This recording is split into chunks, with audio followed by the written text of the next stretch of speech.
Okay, so we've talked about the big-time players in all of professional sport, but what's it like when you manage these guys in terms of the media? Well, someone has just written a book. That is Daniel Shehori, along with his brother Stephen.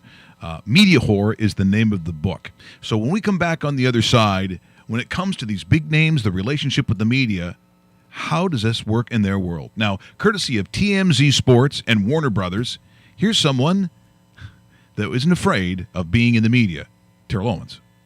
You and McNabb have buried the hatchet, you know? They were trying to get a workout in, man. You talking about McNabb, man? That's 10 years ago, man. What are y'all talking about? Yeah, that's what he was saying. He was like, man, this is very cool. You know, he didn't even want to do the roast thing. He was like, you know, basically, that's he had him. too much respect for you, you know? Hey, that's him, man. I ain't got nothing to do with that. It's one of the most legendary beefs, but like, you guys are cool now? Would you guys go out for drinks? Oh, yeah, we cool. There it is. When's the last time you ate like some like, just like fatty, like, do you ever eat? I just ate a pizza last night.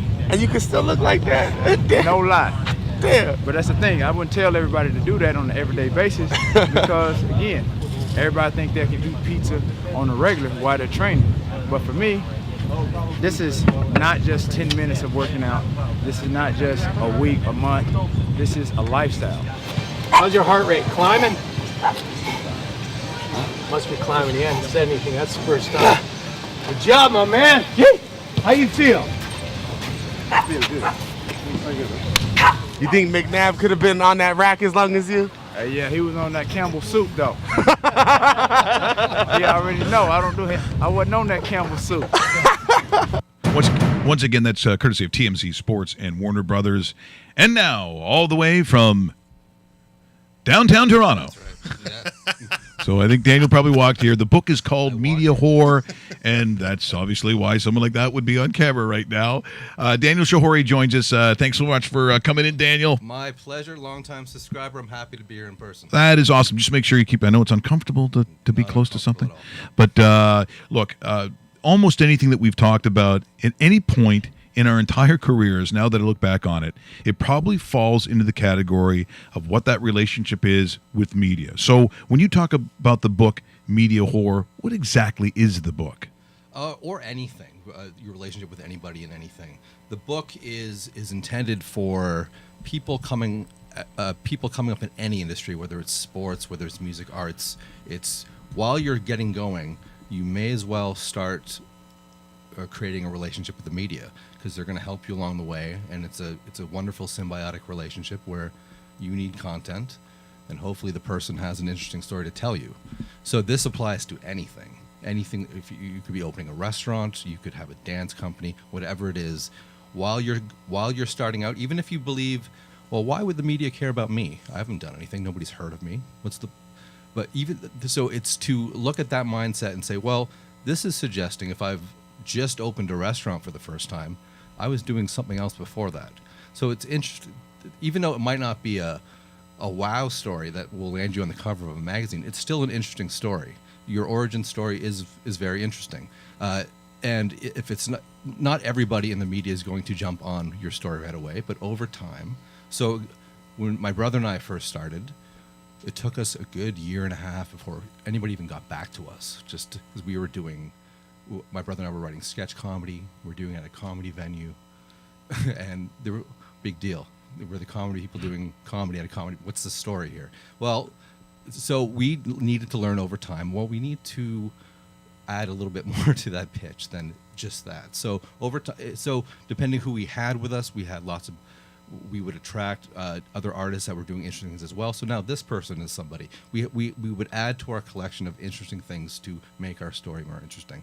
And we're going to encourage everybody to do that as they go along, no matter what they're doing. Well, don't you think now that the way that we've raised our kids, the way that society is, that we're kind of raising a generation of kids who are going to be more media savvy because they're on media every day in their hand at schools. They're on tablets. There's an awareness that I think growing up that we never had because there wasn't a direct tie between me and what I had for breakfast, instead of now the kids having breakfast and then taking a picture of it on Instagram and then telling everyone on Facebook, this is the breakfast I had. That's right. Well, in that case, so they're going to learn, what they're going to learn is that if you inundate your friends with that type of information, you're going to get lost but eventually they're going to have something really interesting to say that's not what they have for breakfast, and then you might pay attention. So yes, they inundate their friends with this type of information, to the better or for the worse, depending on what they're doing. But they will learn what gets more likes than other things, right? And then they will gear their message towards that. Okay, at least when I talk about this, people are more receptive to me.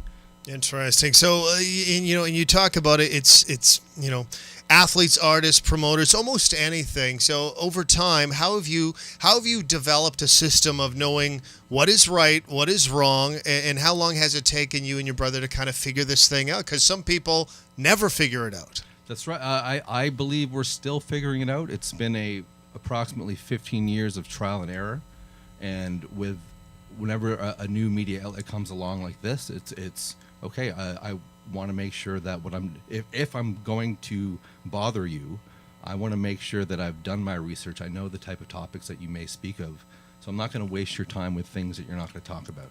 But if I do choose to make contact with Dave and say, okay, this is what I'm doing, this is how I feel this fits in with what you're doing, can I please come and speak to you about it?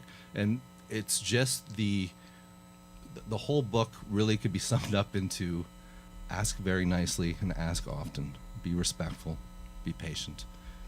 If you don't hear back, like again, Steve and I didn't hear back for a good year and a half. It wasn't because we were doing anything wrong. It's just people in the I don't know how many media requests you get on a daily, weekly basis. Right. But let's take somebody from the Toronto Star, for example. There's somebody in the arts and entertainment editor. They'll receive up to 100 plus. Yeah, they're getting bombarded for every single player puppet show that happens in the city. There's a lot of people trying to get their attention. So me knowing that, I'm going to be respectful because listen, I know you're busy. Secondly, I'm going to be very patient because I'm also aware that you're not necessarily going to be interested in what I'm doing, but I'm going to do something in a month from now, 6 months from now. I'm going to keep coming. So I'm going to be very consistent, and I'm going to be very persistent, but very politely, respectful. So does the crazy shit work then? Because some people think, here's what we got to do. Dave goes out, he's naked, I paint him blue, I hang him down over a picture of Hitler. You know what I mean? People, they go off the rails and think, does that actually work? That would probably work. Yeah, that would work. Okay. I'm not doing it. Yeah. That's it. I mean, but that's... Okay, we'll take out the Hitler part. Take out the Hitler we'll part. We'll put in Mussolini. I mean, it's going to... Either or. Trump is going to get him attention. Yeah, I was going to say Trump probably, yeah. But do publicity stunts work? Sure. I mean, it works for... Again, if that coincides with your personality and what you're doing, maybe that makes sense. We're saying just ask nicely. Just let them know what you're doing consistently whenever you're doing something. Who's the best professional sports league that gets media the best? Because I know, I just mentioned WWE, and we look back at the history of the WWF, and even though it wouldn't be considered probably media of that time, but it seems like if I'm grading everybody, I don't know if anyone's worked it better than professional wrestling. WWE, and I even talk about them a lot in the book, as they are total media whores. For better or for worse, yeah. But they also do a lot. So, for example, like they do a lot of charitable work. The company as a whole, as well as their individual performers, do a lot of work. And in some cases, like they're not shy about it. So, if you want to talk about John Cena, who just came upon 600 Make-A-Wishes, which is more than anybody in that organization, that's incredible. If you want to tout that, of course, it's a wonderful thing. But they also follow your lead when you start talking about being polite and being nice. And I know that there was a study done years ago in the service industry where they ranked all the professional leagues and athletes that came in. And someone said, "Well, we'll try to guess who was first." And so I said NHL, just because a lot of the Canadian guys are kind of humble. They say sorry. They say thank you. They were second. Professional wrestling was first. Why was that? Why do you think that was? What, in terms of why wrestlers first? Yeah. Well, in my experience, and Dave could probably speak to this even more, from almost the first big break I got at 1050 Chum years ago when I first started, it was Jimmy the Mouth of the South Hart came in. And, so he came in, he's like, "Hi, man, how's it going? What's your name?" It's Mike. And he's like, "Well, hey, how you doing? Where are you from, Mike? Yeah, do you like this? Do you like music? Blah, blah, blah, blah, blah." Everything was personally. They invest time in you as a human being. Yeah. Where some athletes come in, depending on their sport, and some are worse than others. They don't give a shit. They don't care who you are. Your presence is almost not even acknowledged. They're coming on and talk, and then they're leaving. The wrestlers, you almost felt like if you talked to them for a little bit longer, they might want to stay at your house overnight. Yeah. There was this emotional attachment. Even though I didn't know anything really about wrestling. Jack Tunney came in a little bit later on. It was just amazing how they got in really the kinds of things you talked about. There was a humility about it. There was a politeness about them. It just all those things you actually want to see in a human being. I've always found that. Wouldn't you say, Dave, with all the wrestlers that have come in? 100%. All of them. There's, to take what you said earlier, there's a politeness about it. There's a friendliness about it, respectfulness, and everything. It almost seems that, you talk about media horror, your book being a Bible of how to figure things out.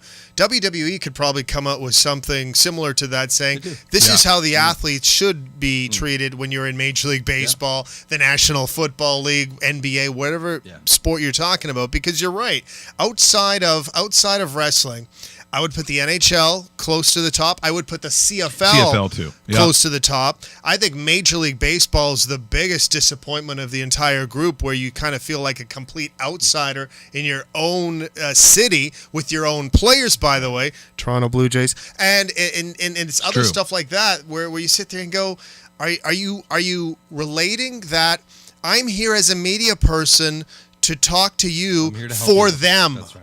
And them are the people that are buying your jerseys and coming to the building and eating your popcorn and filling your pockets with money. They need to be reminded that they work for, this is a business, and you need to feed the business and facilitate that, because for everybody involved, the people that work the concessions at the stadiums, this helps everybody. So absolutely. Hearing what you said, Mike, about the wrestlers, made me think it's likely because there's such a performance aspect to what the wrestlers do.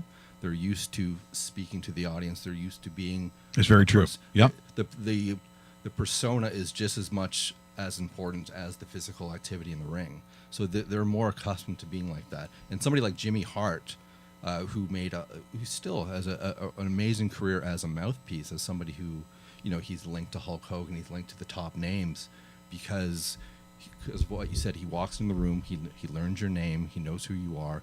He just the same way Bill Clinton, and a lot of great point, very great point.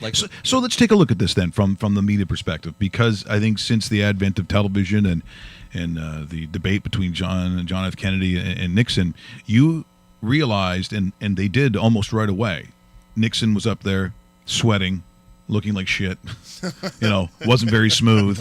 And there was John up there saying, well, that's good there, Baldy, because what you need to do is, and from that moment on, it's like, oh boy, okay, here's something we got to get used to.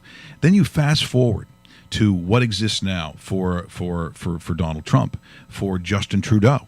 I mean, the modern day political leader. Who's really good at it? Is Trump? Trump has made his name manipulating media, through The Apprentice and through, what he has bought and how he has treated the media. But now it's a fight. Now he, on a daily basis, and through the biases that those that don't like him, and fair and unfair, we're not picking sides here. We're just talking about how one deals with the media. Right. Is he a genius or a disaster? Because in a given day, it seems both. It seems both, and I've listened to so many different sides about that. I have people that believe he's Machiavellian and he's thinking 10 steps ahead, and there are people like, no, he is just stumbling upon this. He's making this up as he goes. He doesn't know what he's doing. I've heard both sides, and there's seems to be evidence to both sides about this. To both sides, I agree, because it's a difficult one to decipher. And then I look at Justin Trudeau, who to me reminds me of a guy that you went to high school with. He could be school president, but he wasn't going to be the prom king. You know what I mean? There's a difference. One is the sort of what the faculty and administration sees, like, oh, Justin's so good. Yeah, but what about Dave Bastel? Not the captain, the quarterback. He gets all the girls.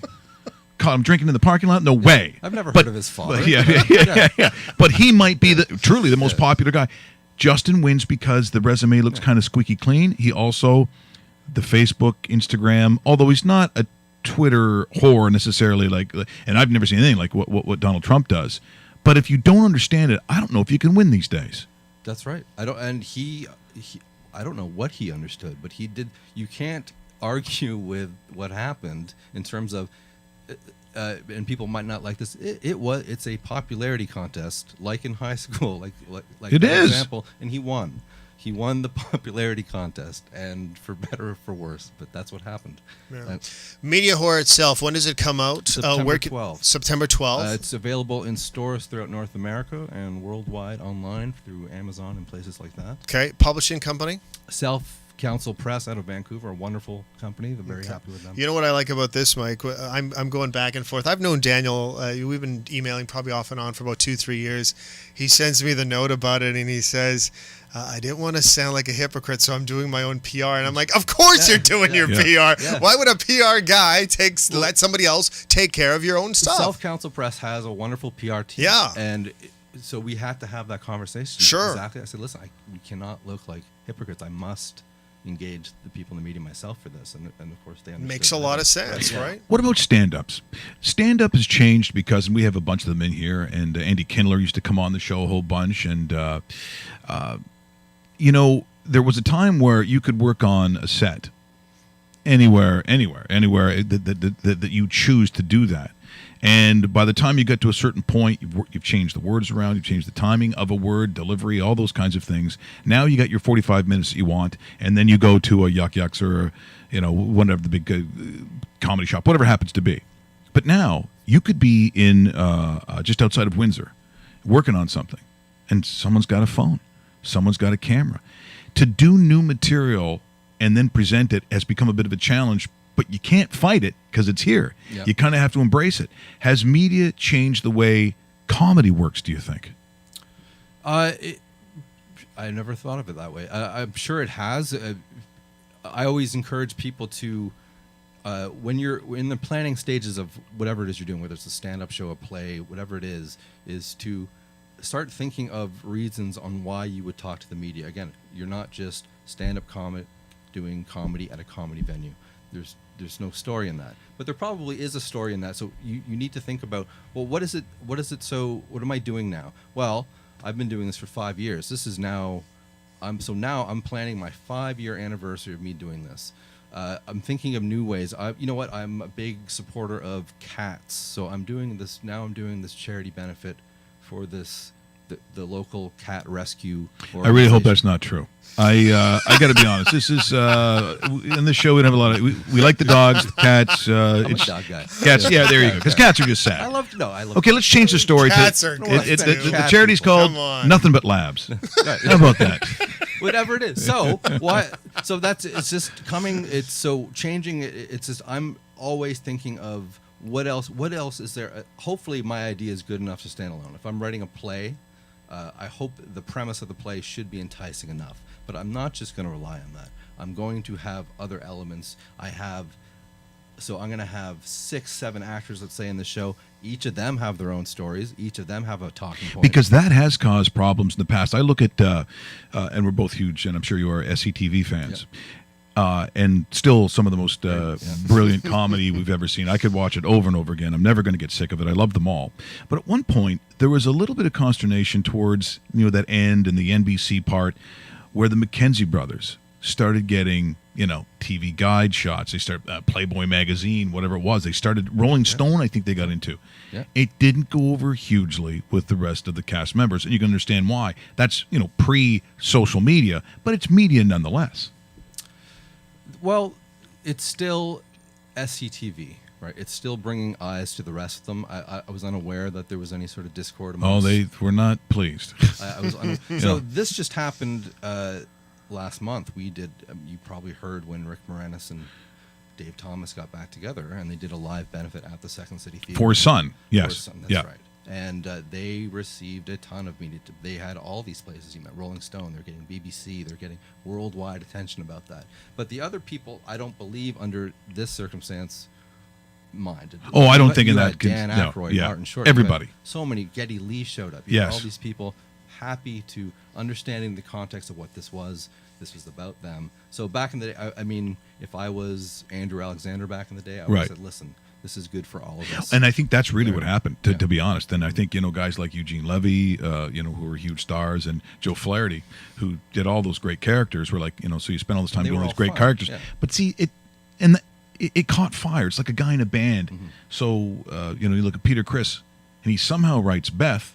It's the only song that literally charted for the band, the biggest song ever. And the guys who wrote all the songs didn't write that song. It was Peter Criss. And so at the end of the day, do you think Gene and Paul were a little jealous? They probably were. Maybe. I mean, they probably were. There was Gene probably going, the fact is that in writing songs for Kiss, and I can speak to this, David, and then he but it made Kiss all of a sudden.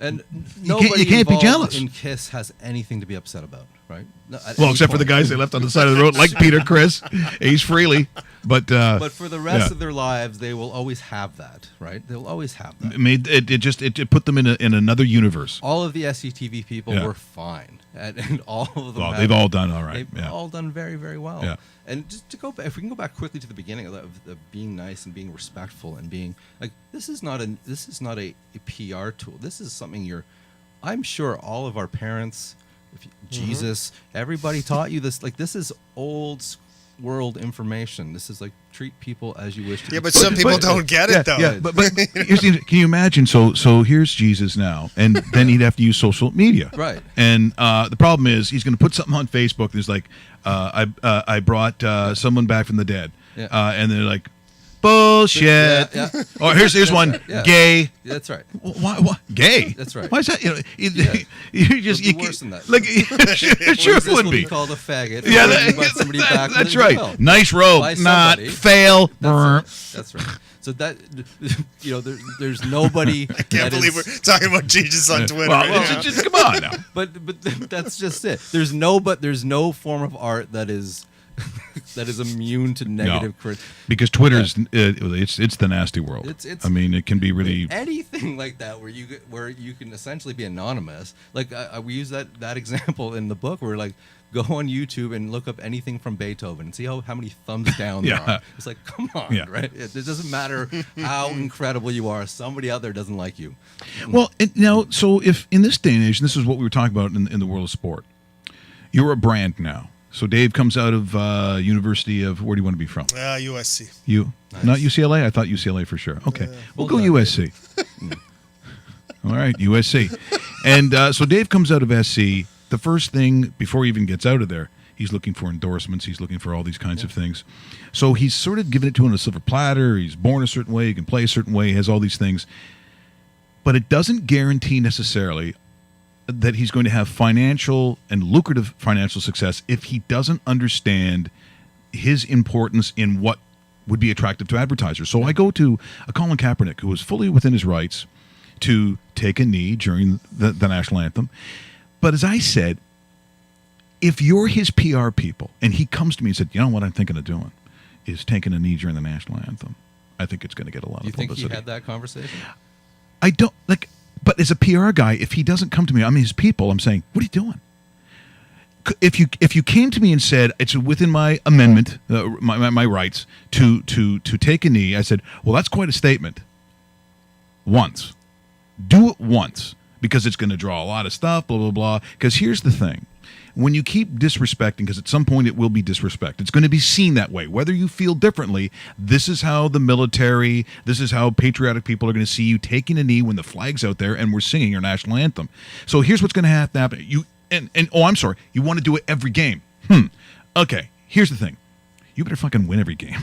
You better win like 20-0 every game. You're throwing touchdowns over the people back would here. forgive that? Yeah, you better be the most amazing thing because I'll tell you You're what. right, yeah. There's a lot of people who are going to hate you for what you do. So just know that going in. We'll support you, but I'm saying in the long run, it may not be the greatest idea over a period of time.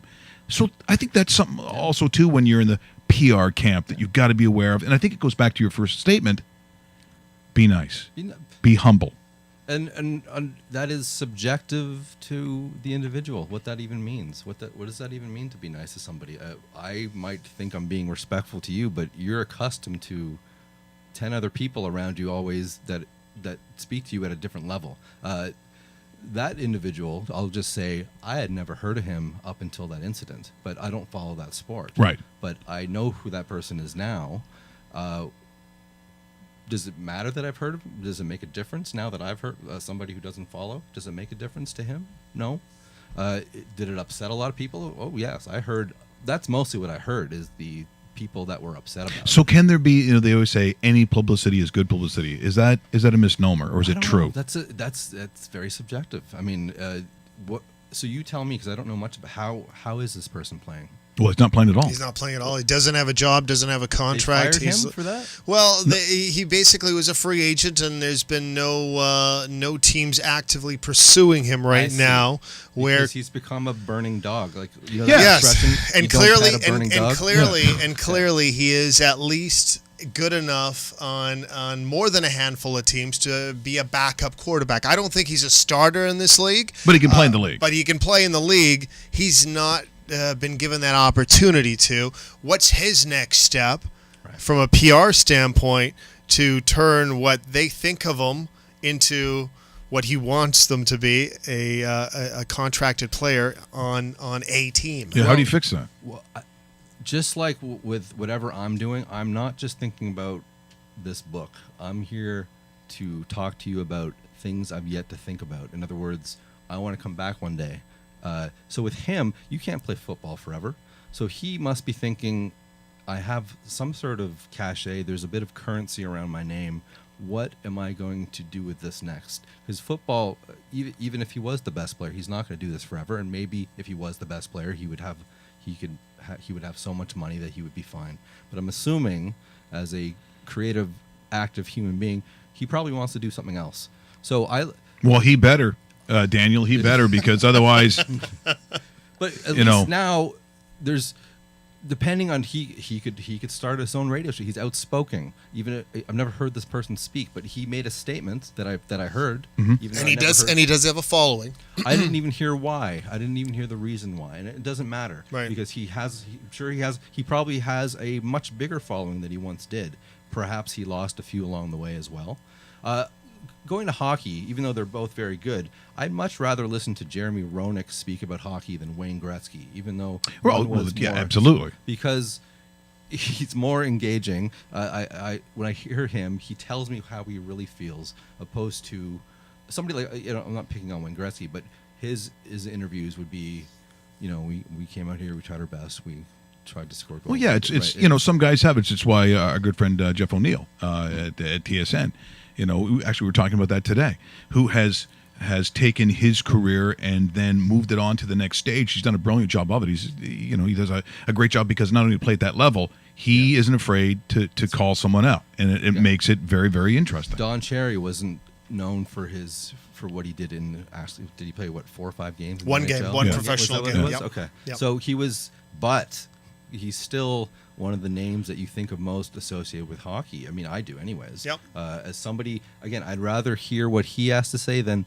98% of the current players. What's the biggest mistake for someone starting on a business? It's let's say even this project. What's the biggest faux pas, mistake, or fallacy that costs people in the long run? What do you think it is? I would say impatience, as in, hey, Dave, you haven't gotten back to me about this. What's going on? And now I'm like, don't you? And in my head, I'm like, don't you realize how much time and effort I put into this? And now you're not getting back. So now I'm talking to you in a way that, like, this is personal. Yeah. That you're Right. being- so I'm speaking to you in the disrespectful tone, and there are 1,000 people that would like to be sitting in the seat right now. So it would be very easy for Dave to dismiss me the next time, a month later, when I have something else I want to talk about, because I don't want to deal with you. It's just that I don't need to deal with you, so I won't deal with you, especially if you're up and coming. I never heard of you.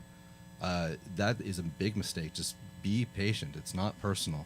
Unless you've done something to make it personal, then it probably is. Daniel Shehori joining us here on the program today. The book is called Media Horror, and I think anyone that's even remotely interested in how people brand themselves, that communication they have, and it's not even necessarily selling either. It's I think it's going to be a fascinating book. I think it's one that you want to pick up, and we hope that you'll pop by again sometime. I will come by. Awesome. I'd love to. I live up the street. Yeah. She's looking at us every day. And why is Dave wearing a red shirt? You know, yeah. The second book, How to Stock. Anyways, thanks so much. I appreciate very it. much. Thanks, Much That was appreciated. awesome. What? We just become best friends? Yep.